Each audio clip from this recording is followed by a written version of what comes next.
नहीं होती Princeton university में न होता तो।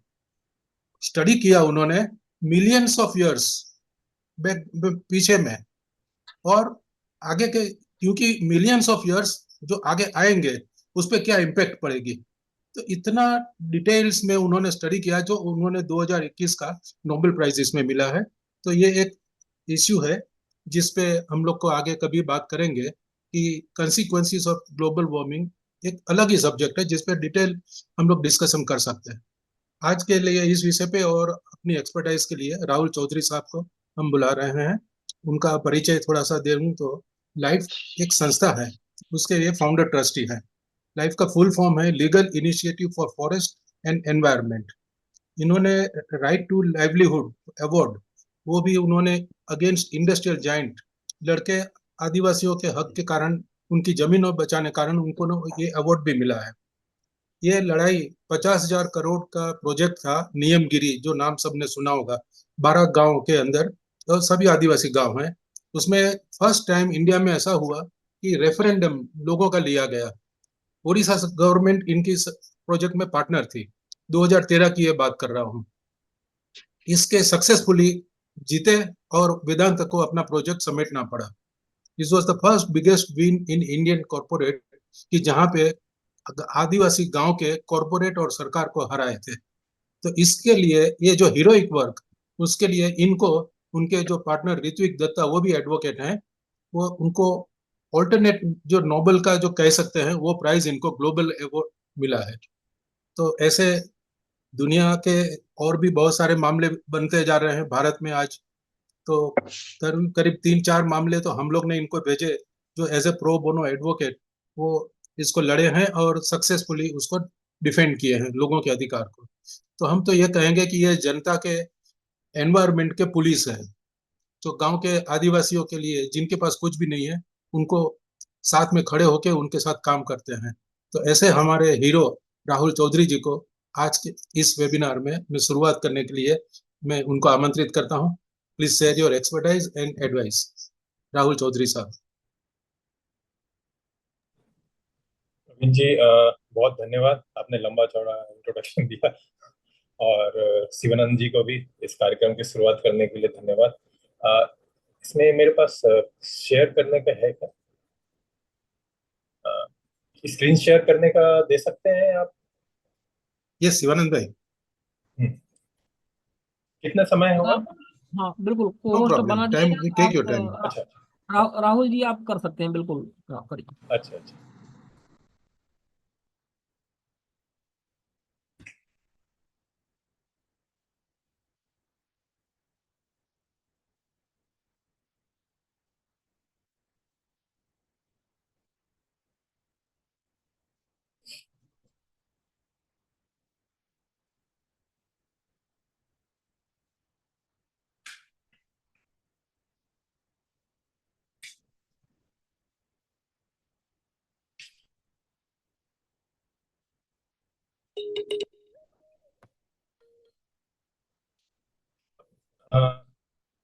देख पा रहे हैं? Yes sir. जी दिख रहा है बिल्कुल। हाँ, ठीक है।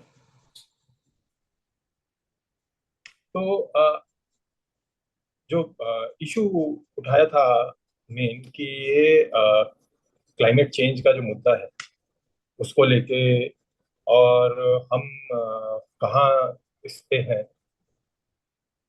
और जो प्रवीण जी जिन्होंने से जिस तरह से शुरुआत की कि क्लाइमेट चेंज कितने, मतलब मिलियन ऑफ ईयर्स पहले से आप रिसर्च कर रहे हैं और आगे क्या इम्पैक्ट आएगा उसके ऊपर कर रहे हैं। तो जो सबसे पहला इशू आता है इसमें कि इंडिया कहाँ पे, और जो लोग भी थोड़ा बहुत भी क्लाइमेट चेंज को फॉलो कर रहे हैं उनके हिसाब से जो इंडिया की जो स्थिति है उसमें, इंडिया अपने आप को बोलता है कि हम उस तरह से प्रभावित नहीं है। और उसका मुख्य कारण वो, मतलब प्रभावित है पर हम इसके उतने भागीदार नहीं है। तो जो लोग कर चुके हैं वो नहीं चाहते हैं कि हम इसमें आगे बढ़ते रहें, हमारा इंडस्ट्रियल डेवलपमेंट हो।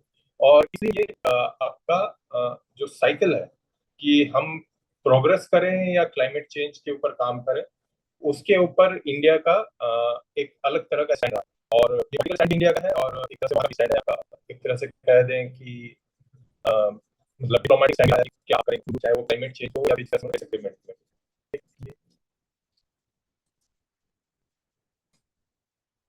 तो जहां तक इंडिया कैसे प्रभावित है, तो इसके दो aspect हैं। एक तो है इंडिया का कोस्ट लाइन।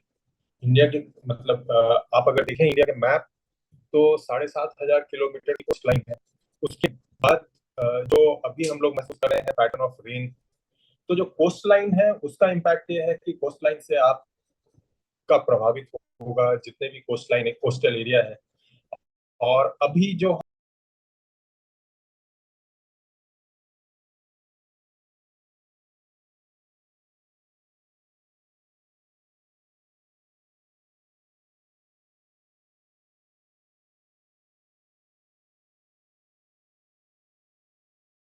हम देख पा रहे हैं वेस्ट बंगाल के सुंदरबन में इम्पैक्ट ऑलरेडी हो चुका है। उड़ीसा में इम्पैक्ट देख रहे हैं जहां सी लेवल राइज से लोगों के घर जो है वो डूब रहे हैं, खेत डूब रहे हैं। और इसका इम्पैक्ट हमने जो एक दो केसेस भी किए थे जो ग्रीन ट्राइब्यूनल में, उसमें भी महाराष्ट्र में दिखा था कि कैसे सी लेवल राइज से उनके गांव वगैरह को खतरा हो रहा है। तो अगर हम कहें कि शुरुआत कैसे हुई इन्वायरमेंटल डिप्लोमेसी की, तो एक जो सबसे पहला आता है इसमें जो प्रिंसिपल टेन जब रियो डिक्लेरेशन हुआ था, उसमें एक प्रिंसिपल था कि जो पहला होगा राइट किसी भी सिटीजन का, वो होगा एक्सेस टू इंफॉर्मेशन, कि आपको सूचना सारी मिलनी चाहिए। दूसरा है, आप कोई भी डिसीजन ले रहे हैं तो उसमें आपके डिसीजन मेकिंग जो प्रोसेस है उसमें आपका राइट, जैसा प्रवीण जी ने बताया कि नियमगिरी हिल में जो लोग थे उनको आपने कुछ किसी तरह का डिसीजन मेकिंग में पार्टिसिपेशन का पावर नहीं दिया, वो पावर जाके बाद में उनको कोर्ट के द्वारा मिला कि अगर सरकार कुछ करना चाहती है तो आप वहां पे आए। और तीसरा है इन्वायरमेंटल जस्टिस, कि अगर कुछ भी नहीं होता है तो आप इन्वायरमेंटल जस्टिस थ्रू कोर्ट लें या किसी और फोरम से लें, जरूरी है कि कोर्ट ही जाए। और ये बहुत पहले ही कोर्ट ने भी कह दिया था कि जो पार्टिसिपेशन है that is part of the democratic process, और इस प्रोसेस के तहत जो डेमोक्रेटिक ओपननेस है उसको हमें मेंटेन करना चाहिए। अब वापस आते हुए जो क्लाइमेट चेंज पे है, अगर हम ये स्टैंड लेते हैं कि इंडिया सबसे कम कंट्रीब्यूटर है, तो उसका स्टैंड वो आगे देखते हैं कि वो ऑलमोस्ट 6% पे है हमारा। और एशिया पैसिफिक रीजन की ही बात करें तो वहां पे आपका 50% का जो पूरे विश्व का जो ग्रीन हाउस गैस इमिशन है, जो कि क्लाइमेट चेंज के लिए रिस्पॉन्सिबल है, वो 50% यहाँ आपका साउथ एशिया में होता है। और प्रॉब्लम क्या है यहाँ पे, आप अगर एशिया पैसिफिक की बात करें तो जितने भी एशिया पैसिफिक के कंट्री हैं, उस देश है, उसके वो कोस्ट लाइन के पास है। यहाँ पे गरीबी है, पॉपुलेशन ज्यादा है, नेचुरल रिसोर्सेज पे डिपेंडेंट है। और जो सरकार है वो कमजोर है, कमजोर इस तरह से कि वो एक तरह से हम कहें तो वो कॉरपोरेट के कंट्रोल में है। और जो डिसीजंस लिए जाते हैं वो ज्यादातर की कॉरपोरेट को ध्यान में रखते रखते हैं। इकोनॉमिक बेनिफिट, जो उनकी समझ है कि क्या इकोनॉमिक बेनिफिट होनी चाहिए, उसको ध्यान में रख के करते हैं। तो हम अगर क्लाइमेट चेंज को देखें तो इंडिया का स्टैंड कहाँ पे है क्लाइमेट चेंज पे। इंडिया 6.6% जो है ग्लोबल CO2 इमिशन का, वो पर साल वो इंडिया के है। और इंडिया यूएस और चाइना के बाद तीसरा सबसे ज्यादा पॉल्यूटिंग कंट्री है। तो हम अगर ये बोलें कि इंडिया का कंट्रीब्यूशन बहुत कम है तो वो गलत होगा। और ये 6.6% ये एक दो साल पहले एक नॉर्वे की स्टडी थी वहां से आया है। बाद में अभी क्या होगा वो हमें फिर से चेक करना पड़ेगा कि क्या अभी कोई अगर स्टडी आई हो कि हमारा कंट्रीब्यूशन बढ़ा है या घटा है। इंडिया ने क्लाइमेट पॉलिसी बनाई थी 2008 में, अगर किसी ने देखा हो तो। वो क्लाइमेट क्लाइमेट पॉलिसी आप बनाएंगे कैसे? क्लाइमेट पॉलिसी बनाने का एक कुछ तरीका क्या होना चाहिए था? अगर आप क्लाइमेट पॉलिसी को देखें तो क्लाइमेट पॉलिसी इंडिया ने इस तरह से बनाई कि उसमें 10 काम लिख दिए कि हम ये सारा करेंगे, कुछ कुछ डिपार्टमेंट्स को दे दिया, पर कहीं भी ये नहीं आया कि हमारे जो एक्टिविटी है, एक्टिविटी से कितना उत्सर्जन हो रहा है जो कि क्लाइमेट चेंज में कंट्रीब्यूट कर रहा है, और हमें उसको कम करने के लिए क्या करना है। ये जितने भी पॉलिसीज में जितने भी प्रोविजंस दिए वो सारे बहुत ही एब्स्ट्रैक्ट, जिसको हम किसी तरह से नाप नहीं सकते कि इसका क्या प्रभाव पड़ेगा।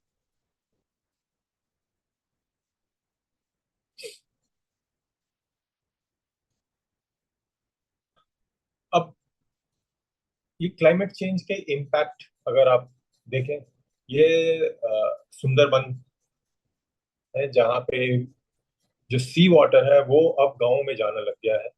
उन्होंने अब जो दाहिनी तरफ अगर फोटो देख पा रहे हैं तो उसमें आप देखेंगे कि ये बंद बनाया उन्होंने कि उन गांव पानी नहीं जाए, पर पानी को रोकना बहुत मुश्किल है और ये पानी आपका जा रहा है वहां पे, और हर साल जाता है।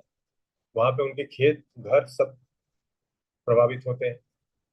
ये 2013 का है।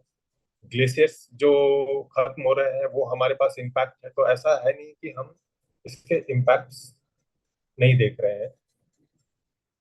और गवर्नमेंट ऑफ इंडिया के मिनिस्ट्री ऑफ अर्थ साइंस जो जिसको सरकार ने आजकल दिया हुआ है सारा कार्य, चाहे वो क्लाइमेट चेंज का मुद्दा हो या फिर ओशन रिलेटेड कोई मुद्दा हो, उस पे, तो इसमें देखेंगे कि उस रिपोर्ट को आप जरूर देखें कि सरकार खुद मान रही है कि क्लाइमेट चेंज का इम्पैक्ट किस तरह से इंडिया में दिख रहा है। तो ये 4-5 है। मैं साइंटिस्ट नहीं हूँ, बट फिर भी ये जिस तरह से आप देखेंगे कि पैटर्न किस तरह से दिखा रहे हैं कि क्लाइमेट चेंज हमें प्रभावित करेगा इसमें, और जैसे टेम्परेचर राइज किस तरह से बढ़ेगा, आगे का प्रोजेक्शन उन्होंने दिया हुआ है। समर का मानसून का किस तरह से प्रोजेक्शन है आपके। अब इन्वायरमेंट रियलिटी क्या है जो अ,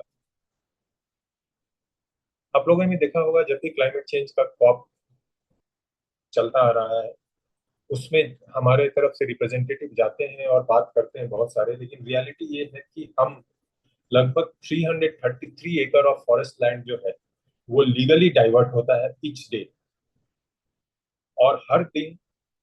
और इसको कंपनसेट करने के लिए वो एक पेड़ माँ के नाम से पता नहीं कितना कर पाएंगे। कंपनसेटरी फॉरेस्टेशन जितने भी क्लियरेंस दिए जाते हैं उसमें 10% ज्यादा आपको 10 टाइम्स ज्यादा पेड़ लगाने होते हैं। ये 10 टाइम्स ज्यादा आपके पेड़ लग रहे हैं या नहीं लग रहे हैं उसका कहीं कोई रिकॉर्ड नहीं है। और जहां तक हम एक कुछ स्टडीज में है कि 70% जो कंपनसेटरी प्लांटेशन का मुद्दा है वो कभी कंप्लाई हुआ नहीं। 13 जो विश्व के सबसे ज्यादा पॉल्यूटेड है वो हमारे देश में है। इन्वायरमेंटल इंडेक्स में इंडिया का रैंक 177, वो आउट ऑफ 180 है। ये शायद पिछले साल का होगा, इस साल कुछ एक दो ऊपर नीचे ही शायद हुआ हो, बहुत ज्यादा इसमें कुछ फर्क नहीं है। एयर पॉल्यूशन जो कि क्लाइमेट चेंज का एक बहुत मुख्य इशू है, उसका है कि एयर पॉल्यूशन से जो चाइना और इंडिया में सबसे ज्यादा डेथ होते हैं। 90% जो पॉल्यूटिंग रिवर है विश्व में, उसमें 10 जो है वो आपके एशियन है। फॉरेस्ट कवर ये प्रवीण जी पहचानते हैं इस जगह को कि ये कोरबा में किस तरह से सारा जंगल खत्म किया जा रहा है, और अभी अब आगे भी और जो भी बचे हैं वो भी खत्म होने जा रहे हैं। अब अगर हम क्लाइमेट चेंज की बात कर रहे हैं तो इसमें एक सबसे बड़ा मुद्दा आता है फूड सिक्योरिटी का, कि आप जो एग्रीकल्चरल लैंड है, सारा जो अब प्रोजेक्ट आ रहा है, अगर माइनिंग है वो फॉरेस्ट में आ रहा है, और अगर नॉन माइनिंग है तो वो आपके फार्म लैंड में आ रहा है। वो किसी भी स्टेट में हो, वहां पर जो फार्म लैंड अलॉट करते हैं वो उनके कन्वीनियंस के हिसाब से करते हैं जो प्रोजेक्ट के हो। उसमें बहुत सारे गाइडलाइंस है। फार्म लैंड अगर आप ले रहे हैं तो वो आपका फर्टाइल लैंड नहीं होनी चाहिए, इरिगेटेड लैंड नहीं होनी चाहिए, अगर मल्टी क्रॉप लैंड है तो उसको अवॉइड करें, लेकिन ऐसा कुछ नहीं हो रहा है। और अगर आप देख पा रहे हैं ये, तो जो 1950-51 में जो नेट एरिया जो खेती के लिए थी वो, और 118.75 मिलियन हेक्टेयर थी। 1991 में 143 मिलियन हेक्टेयर है, जो कि 14-15 का रिकॉर्ड है। वहां पर 3 मिलियन हेक्टेयर जो लैंड वो आपके कम हो गए। ये 3 मिलियन हेक्टेयर जमीन गए कहाँ आपके? और आपका जो पॉपुलेशन बढ़ रहा है, मुझे लग रहा है किसी का माइक्रोफोन अगर म्यूट कर ले कहीं।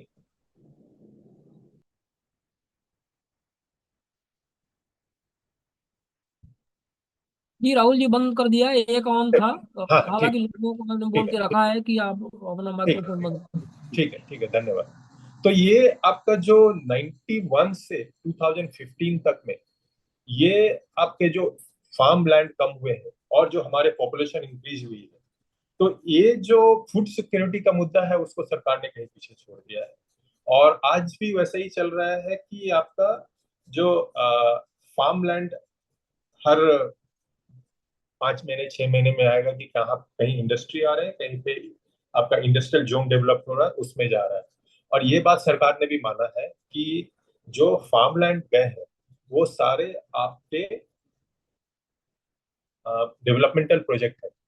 ये इन्होंने पार्लियामेंट में स्टेटमेंट दिया था, और ये 2 मार्च 2023 का ही है, जिसमें ये सवाल पूछा गया था कि whether there is a decline in cultivable land area in the country.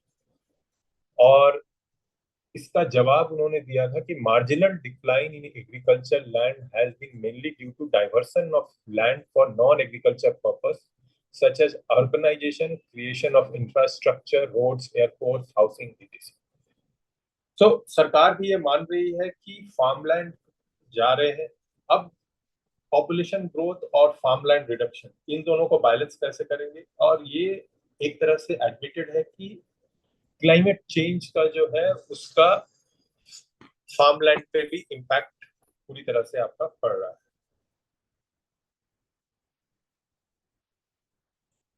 अब सिर्फ ये मुद्दा नहीं है कि आपके फार्मलैंड कम हो रहे हैं डेवलपमेंटल प्रोजेक्ट से। हमने जब इंडिया में कानून की बात करते हैं, जो पर्यावरण सुरक्षा का कानून, अगर आप देखें इंडिया में क्लाइमेट चेंज को लेके अभी तक कोई लॉ नहीं है। जो पॉलिसी है वो बहुत ही वेग है। तो कानून के अभाव में अगर हम इन्वायरमेंटल कानून की भी बात करें, तो जो हमारा कानून है एक तरह से थोड़ा रिएक्शनरी था जब शुरुआत हुई। रिएक्शनरी इस तरह से कि हमारा कोई इंसिडेंट हो तो हम उसको कानून लेके आ, जैसे अगर वाइल्ड लाइफ प्रोटेक्शन एक्ट 1972 में आया था, जब बहुत ज्यादा वाइल्ड लाइफ का आपका शिकार होना शुरू हो गया। उसके बाद हमने एयर एक्ट लेके आए, जब यहाँ पे गैस लीक का इंसिडेंट हुआ था आसपास, जब वो भोपाल गैस डिजास्टर भी हुआ था जिस समय, और दिल्ली में श्रीराम गैस लीक हुआ, तो उसके आसपास हमारा एयर एक्ट आया। उसके बाद पर अभी के टाइम पे अगर देखें तो जो पुराने कानून बने थे उसको इन्वायरमेंट की जगह उसका रिसोर्सेस को इस्तेमाल करने के लिए किस तरह से डाइल्यूट किया जाए उस पे हो। और एक थ्योरी है, उसको कहते हैं नॉन रिग्रेशन, कि the principle of non regression जो है, requiring that the norms which have already been adopted by state not be revised if this implies going backward on the subject of standard of protection.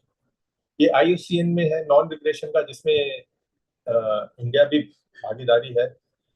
अब अगर आप देखें तो किस तरह से सारे नोटिफिकेशंस लॉ जो चेंज हो रहे हैं, ये आपके कोस्टल एरिया को बचाने के लिए सीआरजेड नोटिफिकेशन है। मैं इसके डिटेल में नहीं जा रहा हूँ अभी कि क्या क्या उसमें चेंजेस हुए हैं, बट मुख्य तौर पे ये है कि कुछ एरिया उसमें से डेवलपमेंट के लिए निकाल दिए गए। वेटलैंड रूल्स 2017 में चेंज किए गए थे।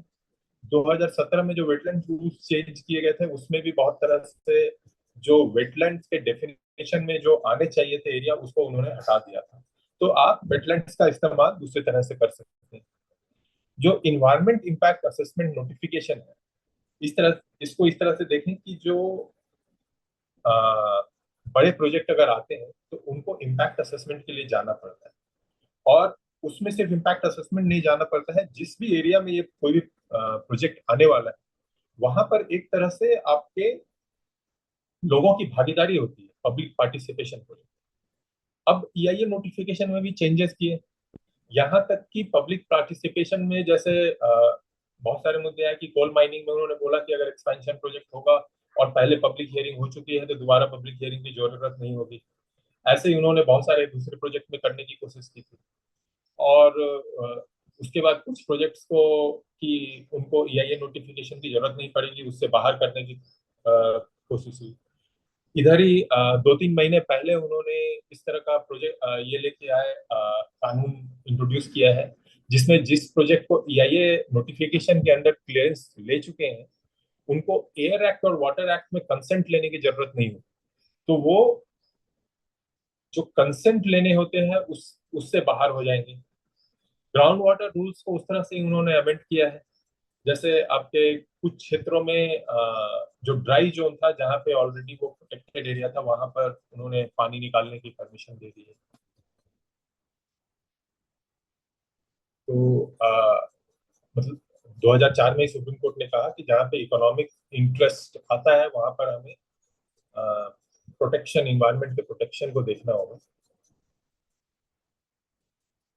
एक सुंदरवन की बात इसलिए लेके आ रहे हैं कि सुंदरवन अभी जो है वो सबसे ज्यादा फेस कर रहा है क्लाइमेट चेंज का इम्पैक्ट। वहाँ के मैंग्रोव्स को काटा जा रहा है, वहाँ के जो फिशिंग कम्युनिटीज है वो प्रभावित हो रहे हैं इससे। ये जो एरिया आपका है सुंदरबन, वो बंगाल, वेस्ट बंगाल और बांग्लादेश, इसमें अब नीचे की तरफ देखें तो बे ऑफ बंगाल में जो जा रहे हैं वहाँ का पूरा एरिया है ये। तो कुछ इंडिया में और कुछ बांग्लादेश में पड़ता है ये पूरा एरिया। और इसको वन ऑफ द लार्जेस्ट आप कहें तो मैंग्रोव्स है, जो कि समुद्र के जो प्रभाव है सी लेवल राइज से उसको कुछ कम करने की कोशिश करता है। अब हम कहें अगर तो किस तरह से प्रभावित हो रहा है, ये सारे मैंग्रोव्स हटा के यहाँ पे पूरी तरह से आपने होटल्स बना दिए। अब ये सी लेवल राइज की जो बात करते हैं, जो मैंग्रोव जिसके इम्पैक्ट को कम करता, वो अब किसी तरह से कुछ नहीं होने वाला है। जो फ्लाई ऐश आपका जो पावर प्लांट का मुद्दा आता है, वो वहां पर जिस तरह से सुंदरबन को नुकसान कर रहे हैं,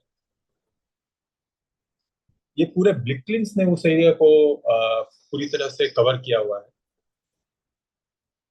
अब एक वहाँ मैं कोशिश करता हूँ अगर वीडियो करता है, ये आपको दिखाएगा कि उस सुंदरवन क्षेत्र में एक जो आइलैंड था वो पूरी तरह से पानी के अंदर समा चुका है सी लेवल राइज से। ये 90,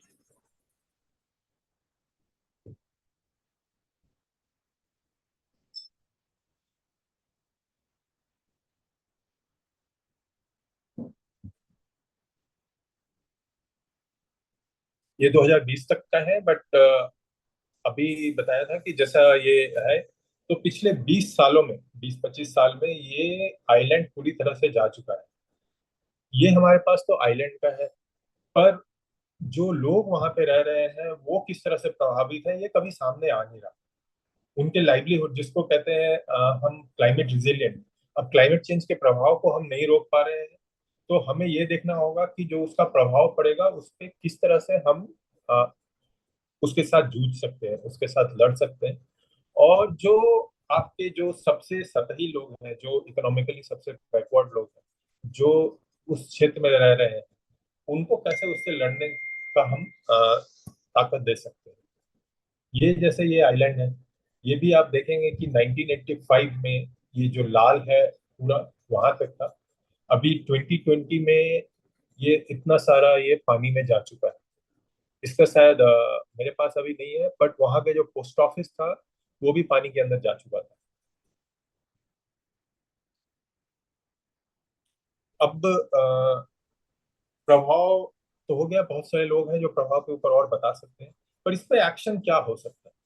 एक तो ये है जो इंटरनेशनली हम जाते हैं, मतलब कि सरकार जाती है और अपने एक इंटेंडेड वर्क क्या करने जा रहे हैं। जैसे यहाँ अभी सरकार का है कि हम सोलर पे जाएंगे, कितने गीगावाट परसेंटेज हम 2030 तक हम इसको खत्म कर देंगे और हम सारा सोलर पे जाएंगे, जिससे शायद क्लाइमेट चेंज का कंट्रीब्यूशन हमारा हो जाए। पर जो क्लाइमेट रिजिलियंट की बात है उसकी अभी भी बात हमारे सरकार नहीं कर रही है। और एक जो पूरे देश में एक चल रहा है कि क्लाइमेट लिटिगेशन करके एक तरह से गवर्नेंस को इन्फ्लुएंस करने का। तो पूरे विश्व में जो क्लाइमेट लिटिगेशन जो आइडेंटिफाई किया गया है, वो लगभग 1500 से 2000 क्लाइमेट लिटिगेशन पूरे विश्व में फाइल हो रहे हैं। और बहुत जगह पे उन पे कुछ पे सफलता भी मिली है कि अगर कोई प्रोजेक्ट आ रहे हैं तो उनका क्लाइमेट प्रभाव किस तरह से हो।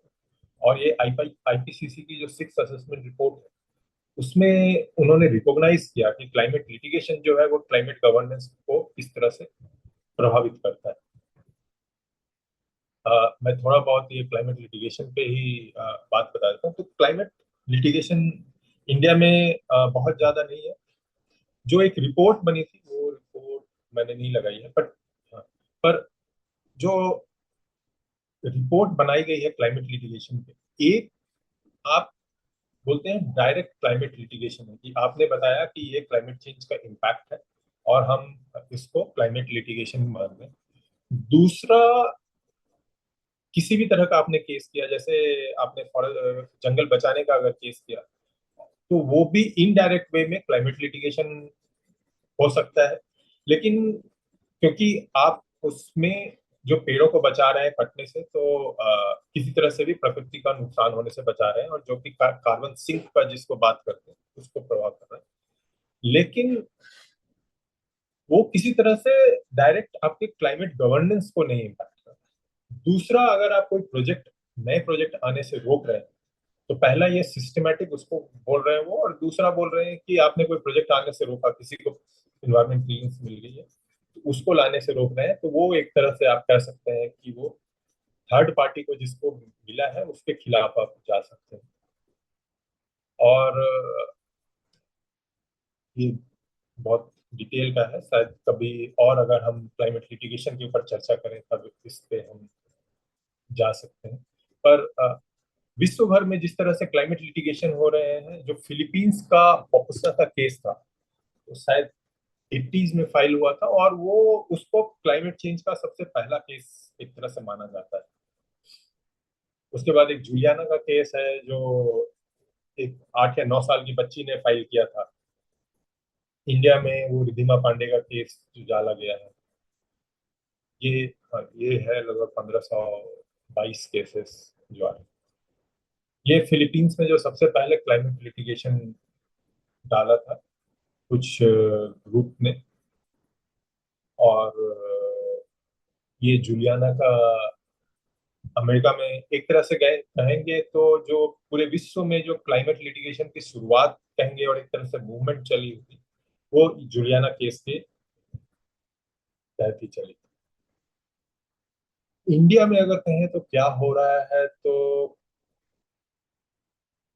जो रिसोर्ट्स बन गए थे यहाँ पर सुंदरबंस में, उसको तोड़ने की बात हुई कि जो पूरा अपने मैंग्रोव को जो आपने काट दिया, तो जो पानी अंदर आएगा जमीन पे, उस पे प्रभाव पड़ेगा।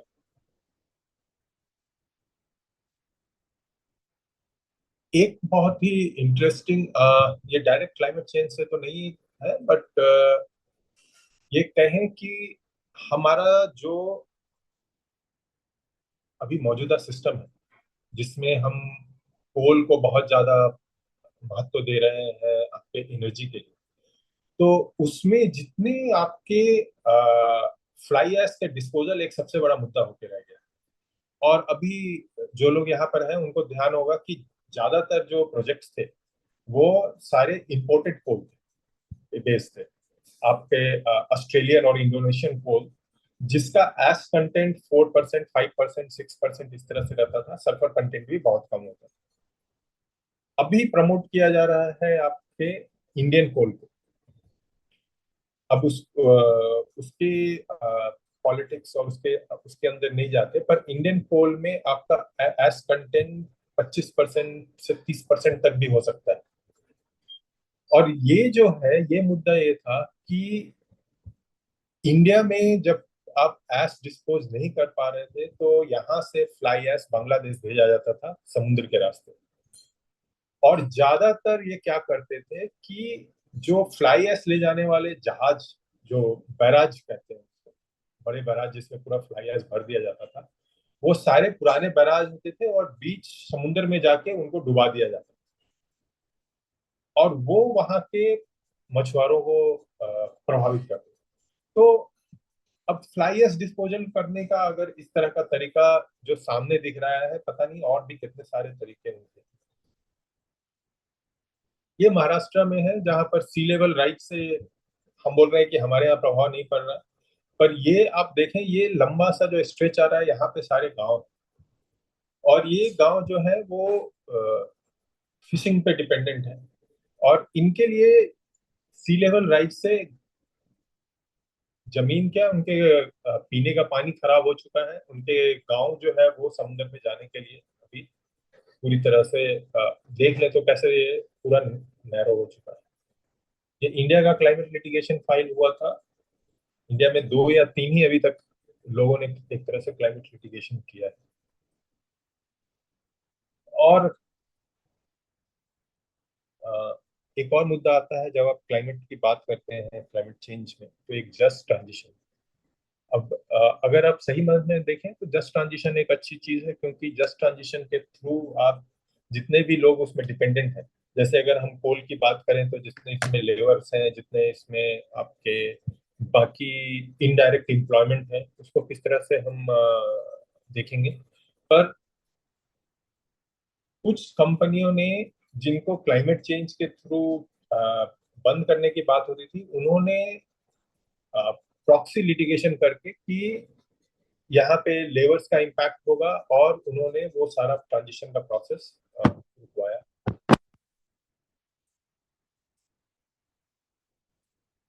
कुछ केसेस इस तरह के हैं जिसमें कि आपके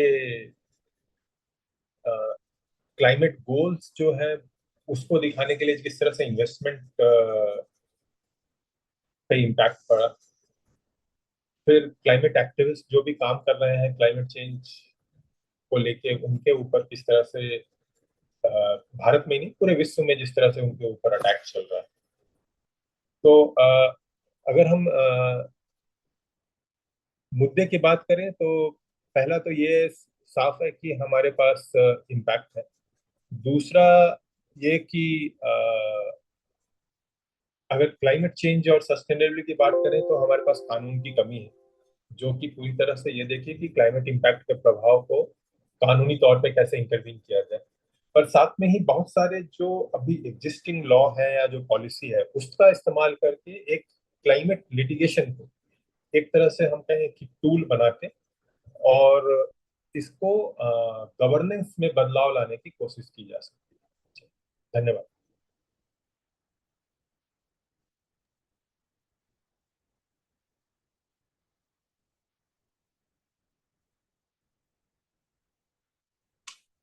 जी धन्यवाद राहुल जी, इतने बेहतरीन प्रेजेंटेशन के लिए। प्रवीण जी, कुछ क्वेश्चंस कृपा, ले लेंगे।